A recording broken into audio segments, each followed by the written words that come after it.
Well, today it is a true honor to introduce a woman who is as fierce as she is compassionate, who is as strong as she is kind. A woman who believes that it's important to break a glass ceiling as it is to help another woman break her own. A woman who will start her day early and end it late if it means she can mentor another woman. Diane Janosek is the Deputy Commandant and Provost for the National Cryptologic School at the National Security Agency. Ms. Janosek manages and oversees the delivery of unique offerings for the nation's civilian, military intelligence global workforce in the areas of cyber, network security, cyber resilience, and encryption to ensure a strong federal workforce to defend critical national security networks. Previously, she held leadership roles in the National Security Agency's Directorate of Technology to include serving the Deputy Chief Information Security Officer. She has served in a variety of legal, policy, and executive management positions in the U.S. government. Executive branches to include Chief Legal Officer to the Privacy and Civil Liberties Oversight Board, and as legal counsel to both the White House and the Pentagon. She is admitted to the Supreme Court of the United States and is certified in information and network security.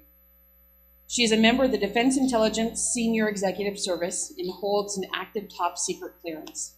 Diane is a loyal advocate for all of us, and please join me in welcoming Ms. Janosek. I got it, right?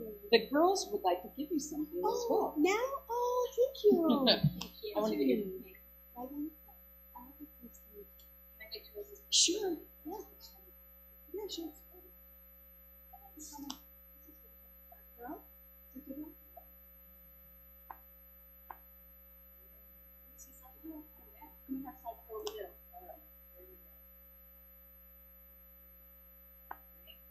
I want Ashley. All right. Oh, you want it too.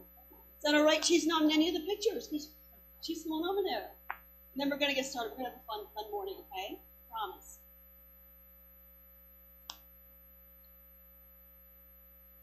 Thank you. Thank you. All right. Thank you. Good job. This is amazing. Isn't it so cute?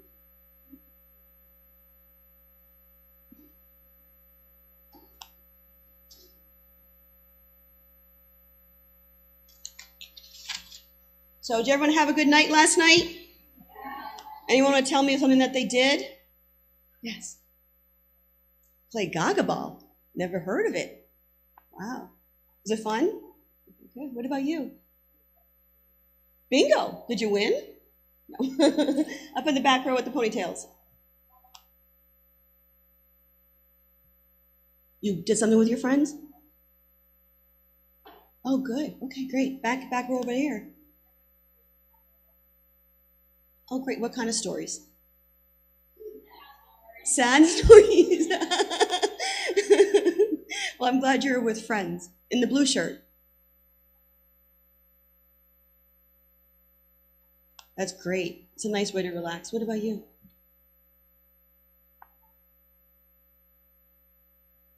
Oh, that's so nice. That's okay. What did you do? Okay, great. I will. We'll take one more. Who wants to do the last one? The girl with the vocal doing her hand. Okay.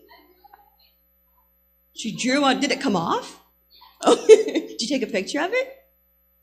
Oh, I want to see. Give it to Ashley so I can see it.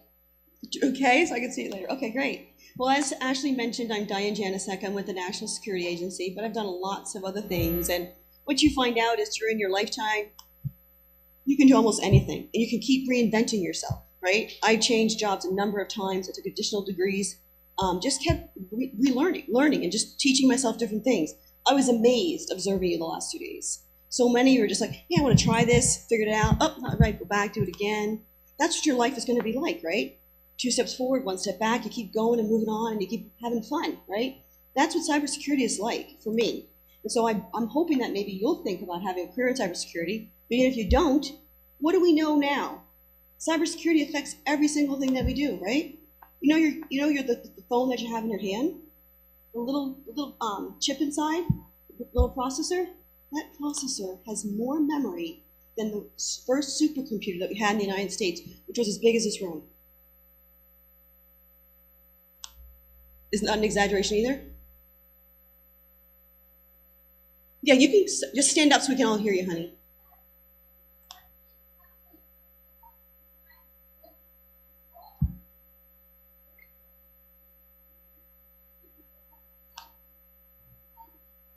Yep, that's right.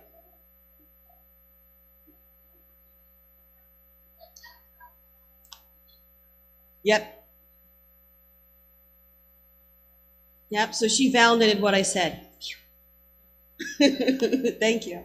I said, what about you? What were you going to say?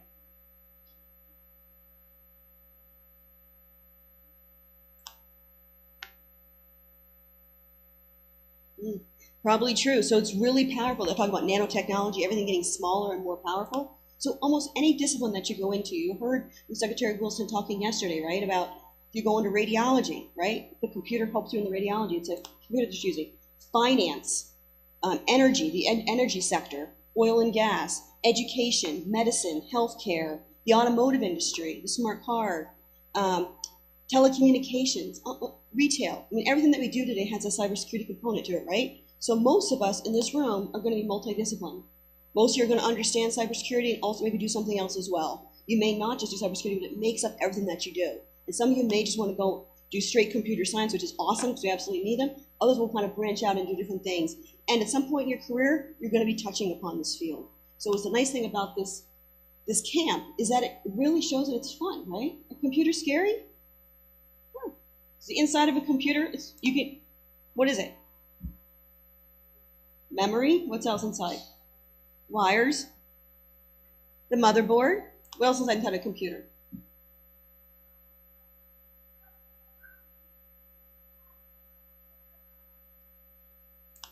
Yeah. Okay. Then we'll take the last one from the back row. Yeah. So CPU, right? May sound complicated, but it isn't, is it? There's nothing that you ladies, you amazing women can't do. So I wanted to thank Ashley and Dakota State University for inviting me here to speak. The NSA does sponsor these camps through with the National Science Foundation. So we really are interested in young women developing them, young men and women developing them, and just trying to understand cybersecurity. So let me get to the next page. That's just my name. Okay, so we're going to talk, I'm going to have a little bit of a history, and then I'm going to tie it all together. I'm going to say what you have in common with these ladies. So you're all pioneers. I want you to know that. Only 11% of the national workforce in cybersecurity are females.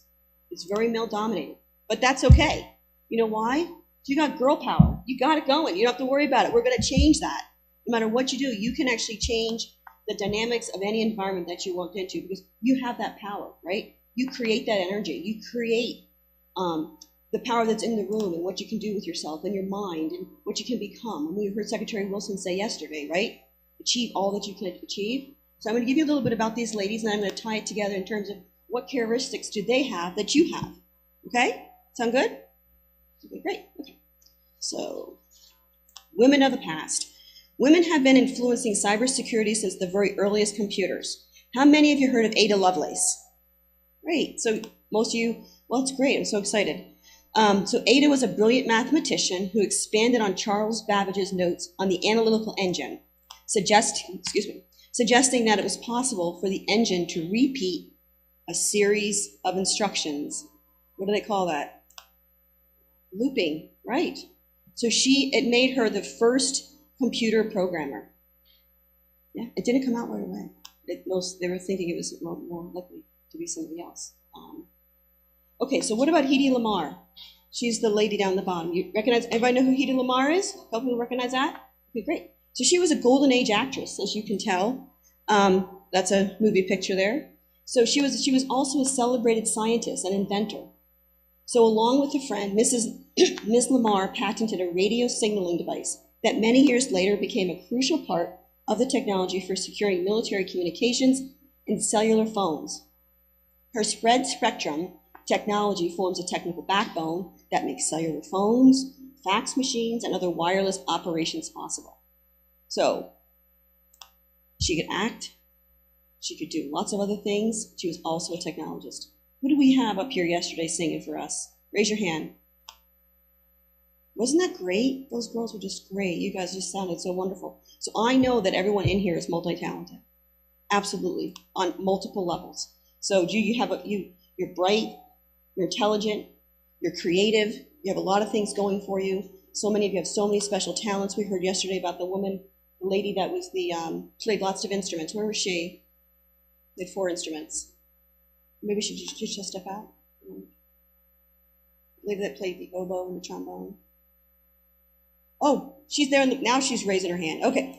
We have our musician in there in the back row. So she has multi-talents too, right? So that's what's kind of nice about who we are as women. We're multifaceted. We're like that Rubik's Cube, right? Not just one-sided. There's more dimensions to us. So let's talk about Rear Admiral Grace Hopper. Ever debugged a computer? You can thank Rear Admiral Hopper, who coined the term after having physically removed a dead moth from the hardware of the computer. Right? Wasn't working. She went to find out what it was. Dead moth. So more importantly, she's responsible for doing pioneer work in compiling the mathematical code into a language that eventually became named COBOL. Did you hear that? That's not used as much. Okay. And then, what about the electronic numerical integrator and computer programmers? 6 women programmed the ENIAC, right? You've all heard about them. Determining how to input its programs and developing an understanding of its inner workings. These women, including Betty Holberton, were responsible for the programming of this computer, which is considered among the earliest electronic general-purpose computer. The ENIAC was designed and primarily used to calculate artillery firing tables for the United States Army's Ballistic Research Laboratory and was dedicated in 1946. Ms. Holberton went on to invent the first sorting algorithm and helped to design the first commercial electronic computers, the UNIVAC and the BINAC. The UNIVAC also took up a pretty large room as well. It's kind of like, we had a few at NSA. They've declassified a lot of the pictures now on the UNIVAC. Melba Roy, anyone watch Hidden Figures? The NASA movie? Yeah, it was pretty amazing. Ms. Roy was one of the NSA females, NSA's, that's me. Ms. Roy was one of NASA's female computers who oversaw the tracking of the ECHO satellites. Remember we heard yesterday about Secretary Wilson talking about the satellites that the Air Force puts up? Later on in her career, she was a talented programmer who focused on APL. These women, their histories, lives, and accomplishments are varied, but I know that we have things in common with them. The connections that enabled them to do what they did, especially at times in history when women were practically unheard of in science and technology. And they were a lot of times just a footnote, if they even made it into the footnote. So that's what we're changing. Okay, so let's talk about this. Passion. They were passionate. They had to be, right? Think about Ada Lovelace. She was so passionate about the Babbage machine, while she was only supposed to be translating his idea, she ended up providing pages of her own thoughts and ideas. So she was just his assistant, was just to just be doing the manual stuff, and they just said, I can do that. And it was amazing, right? That's what you're going to be doing in your lifetime. You're going to be doing the experiential learning. You heard from the second row this morning. They really just wanted to do it and try it and learn it, and then keep going forward. That's how she learned, and that's how she became this amazing technologist.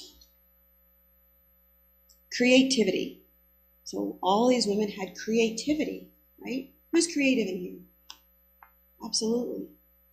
It would take creativity to develop the first coding language, to coin the term debugging. Today, just like before, creativity is critical.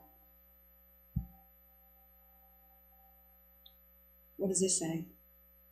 Curiosity. Who has curiosity? Sometimes it gets you in trouble, right? But it's fun. That's what makes life so exciting, is curiosity. And you know what drives curiosity? Is passion. Right? You all have passion, right? There's all things that you like to do and want to keep figuring out. Camaraderie. Camaraderie. We heard a lot about what you guys did last night.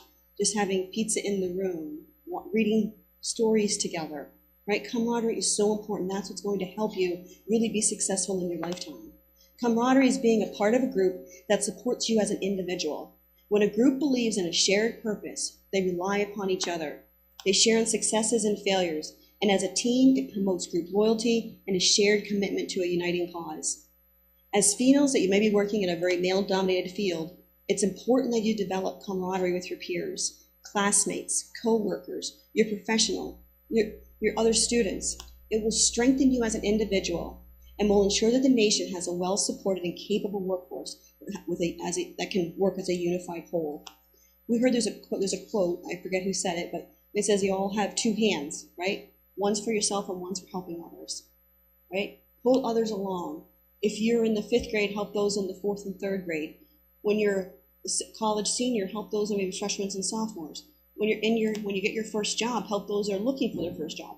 If we keep helping the folks behind us move forward, that's a better world and a better place that we can all be in, right? We all have that power, that ability to do that today, which you already are doing this week. So camaraderie. So my daughter's in that picture. Anyone can tell which one she is? Probably not. She's in the middle. So she's the one with her hands in the middle with the peach shirt on. That was her 16th birthday party last year. So they have fun, just like the girls had fun this week. What does that say? What does that mean to you? What does the focus part mean? Yes. Focus on what you want to do and not give up. My dad would always say the words, I was one of 7 kids. He always said to us, and all my brothers and sisters are very successful, he would just say, keep your eye on the ball. Focus, keep your eye on the ball. There's always going to be, I call them noise, distractors, different things going on, right? Keep your eye on the ball, and you will be driven. You heard what Secretary Wilson said yesterday, right? She's had to work twice as hard and do it in half the amount of time. She was focused and determined. She was like, I'm not going to worry about those detractors or any of those boys that said, why you here at the Air Force Academy? She said, I'm just going to, she had intelligence and focus, right? The two of them really go together. Okay, spark. Who has spark? I love some people call it spunk, right? Spark is really important, right? It's just the energy you want to get up and go. So you have all of these things. Passion. You're creative, you're passionate, you're curious. You're part of a sisterhood. Here, when you go back home, you're intelligent. So I challenge you all to ignite your spark today, tomorrow, when you get back, in the future. You follow your dreams. Do things that are unexpected. Think about being a cybersecurity professional. Change the world. Every discipline, as I mentioned, is going to have a cybersecurity component to it. So the fact that you're here and interested, that's tremendous, right? That is just tremendous. Even the White House has been issuing a lot of things lately, talking about the future of our country. So the White House cares about you. So I'm here because the future really depends upon women like yourselves, right? I'm going to be moving up, going on, not working anymore. You guys are going to be running the world. You have the ability to change things. So the next slide, I met these girls last summer. So it was a Gen Cyber Camp, and at this Gen Cyber Camp, it was 80% in Mandarin Chinese. Is that amazing? Some of them spoke Chinese at home, some of them just spoke English at home, and they learned Chinese in school. So these girls increased their being able to speak in Chinese, but did this whole entire program was in Chinese. So their final day of their presentation was done in both Chinese and English. It was just really a neat way to keep your mind going. That languages, the languages of the programming language, used as a part of your brain, just like you do with foreign languages. So combining that with the cyber technology side, it was just fascinating. So you all have that ability to think like that and to do all that. And I'm sure, how many of you here speak a different language? Some of you, yeah? So a lot of you are going to be going into schools in next future grades where you can take languages, right? So I took French and Russian at the time. So that was fun. I wish I had taken Spanish just because it's used a lot, but languages are terrific. Okay, so we talked a little about Gen Cyber. I think we've covered it. We covered it a couple of times, but this is the effort that I mentioned that NSA and the National Science Foundation sponsors. So in 2017, we had 130 camps. This year, there's 150 camps. So this is one of the 150 camps. But as I said, what did we use the number 1 for? This is the best. Yeah, 125 middle school girls. I know some of you are going into high school now, but the age group it's a really important group. I mean, you guys are powerful as a unit and as individuals. Okay. So this, be the energy, be the spark. So that I'm almost at the end, and then we can take questions, but energy can't be created or destroyed, right? We learned that in science class and physics class. Energy can be stored, channeled, or transferred, right? So your brain is like a computer, electrically charged and storing, channeling, and transferring energy. Your brain gives you the ability to speak and imagine and problem solve by using its approximately 100 billion nerve cells called neurons, right? Neurons gather and transmit electrochemical signals very similar to the gates and the wires in a computer. While neurons might seem like other cells, they're special due to the electrochemical aspect that lets them transmit signals over long distances and send messages to each other. So if you think about it, the neurons in your brain are making connections in the same way a computer makes connections internally and when it reaches out over the network. Right? Pretty neat analogy. And so in 2015, the New York Times published an article called Face It, Your Computer is a Brain. Let's see that one more slide. Your computer is a brain. In the article, the author, Gary Marcus, who is a professor of psychology and neuroscience at New York University, where some of you may end up one day, likens the brain to a serial algorithm crunching machine.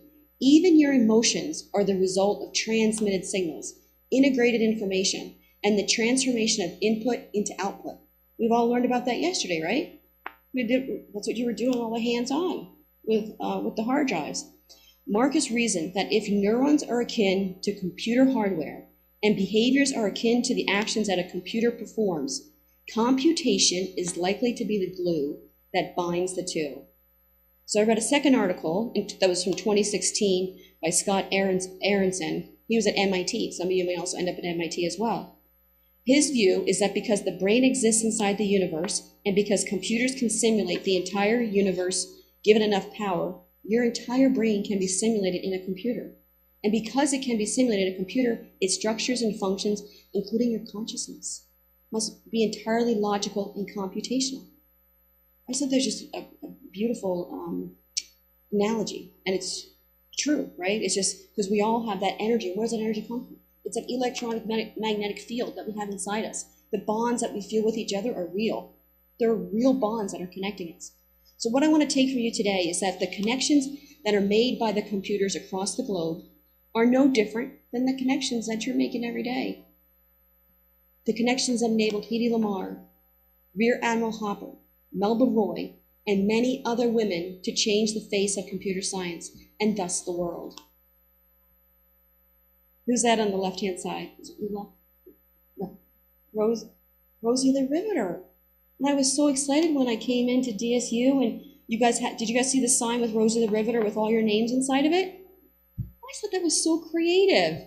Once again, this is just a creative group. So it was Rosie the Riveter. And so you're the Rosie Riveters that was the industrial age, right? Went from the industrial age to the information age to the experiential age.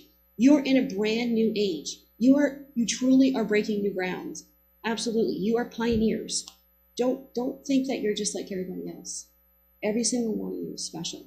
You have so much to offer. You have unique talents, unique contributions.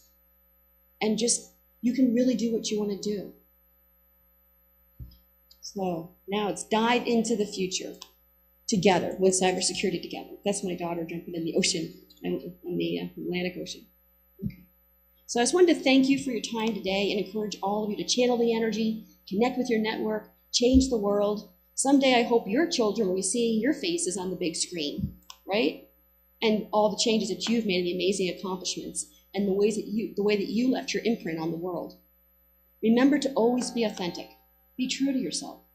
Don't be somebody that you don't want to be. Just you know who you are and who you're comfortable with inside yourselves. You are empowered. You belong here. The cybersecurity field needs you, and America needs you. So I want to say thank you very much, and we really wish you the best of luck in your future. And if we can do anything for you with the National Security Agency, we'd love to do that. But we really want to thank you for being here and taking the time to spend at the Dakota State University, which is really a unique institution, in the energy that they're investing in young people because of the power that you bring to this world. that you will read as well. Any questions?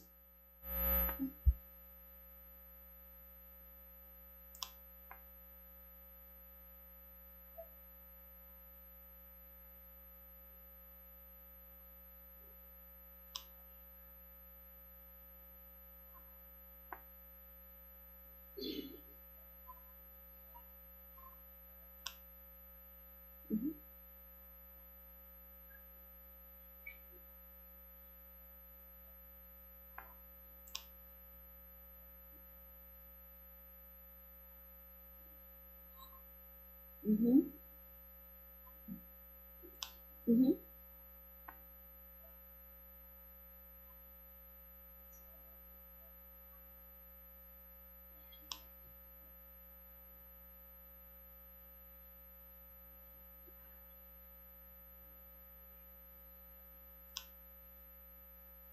Neurons in the brain? Yeah, it's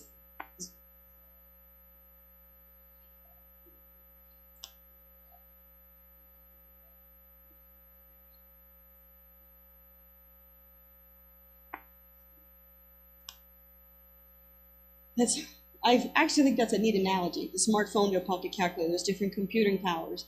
And so what we're trying to really figure out is the capacity that the brain has, right? We're still doing a lot of brain research now on what it can actually do. And then the computers are keep changing and evolving in terms of the its capacity. Ashley, you want to take another question?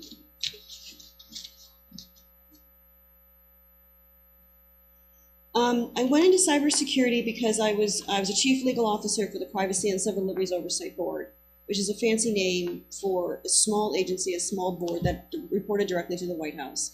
We were studying the Snowden disclosures of some classified information. And what the challenge was is there was a lot of harm that was done to the country. And as a result of that, what I decided to do was, you know what, I really want to see what I can do to do something to really help secure the networks and secure our national defense. So when I came back to the agency, I became the chief of our Information Security Network Security Division. So I really did it out of loyalty and patriotism to help protect our country. Yeah.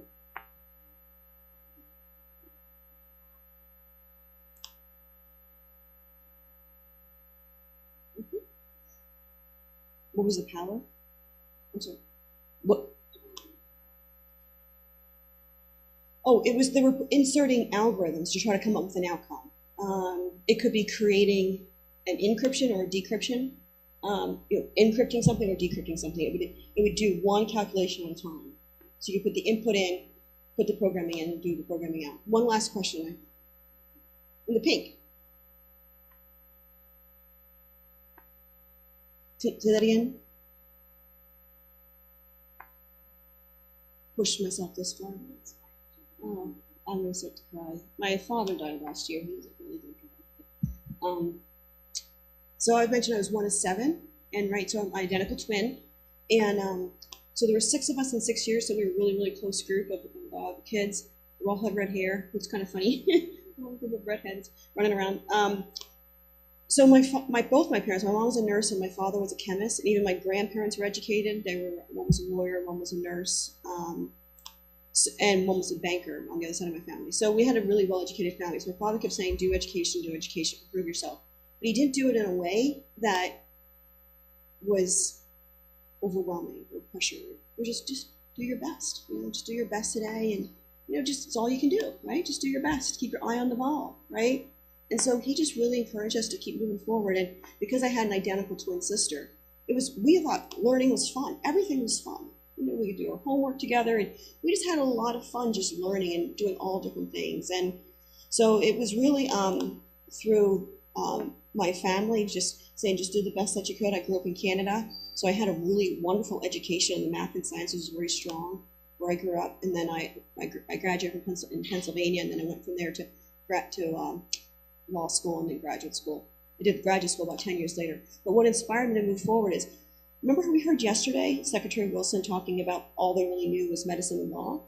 So I realized when I was a senior that I didn't like blood and the needles. I didn't needle. So I'm like, oh my gosh, I wanted to go into medical school. So I realized, well, I guess what else should I do if I'm not going to go to medical school? Lawyer, right? Did we hear from Secretary Wilson say that's all people really knew? So my twin sister's a medical doctor. She's a chief medical officer for Mercy Life. and she went and got her MBA from Wharton. So now she's running major hospital systems for the elderly. She does a lot of care for that. And so then I just went on to the government side. What I wanted to do was service. I really just wanted to do see what I could do to give back. It's really what my parents instilled in me, to just kind of just do your best and keep moving forward and keep learning. And then you create what you want to create. So you have that all within yourselves. And only you know that. Only you know what makes you happy. People are going to ask you to take this job, do this thing for me, do this thing. And women generally say, yes, yeah, sure, I can do that, I can do that, I can do that. But you want to make sure you're actually focusing on what you want to do. So you become who you want to be, okay? It's really important that you decide for yourself. It's hard. It's hard because there's a lot of influences. But think about what makes you happy.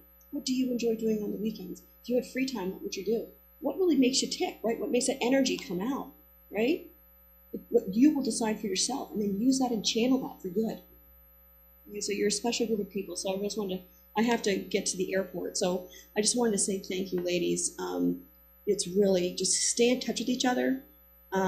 Ashley met this nice lady over here, Tiffany, from Houston 10 years ago, and they've been comrades ever since, and pushing and supporting young ladies in cyber for the last 10 years together. They just met at a conference. They've been helping each other professionally. Keep in touch with people here. Create that community, that camaraderie, because that's what's going to help you as you go forward. So thank you so much. Thank you. So appreciate it. Enjoy the rest of your week. Thank you so much. Thank you.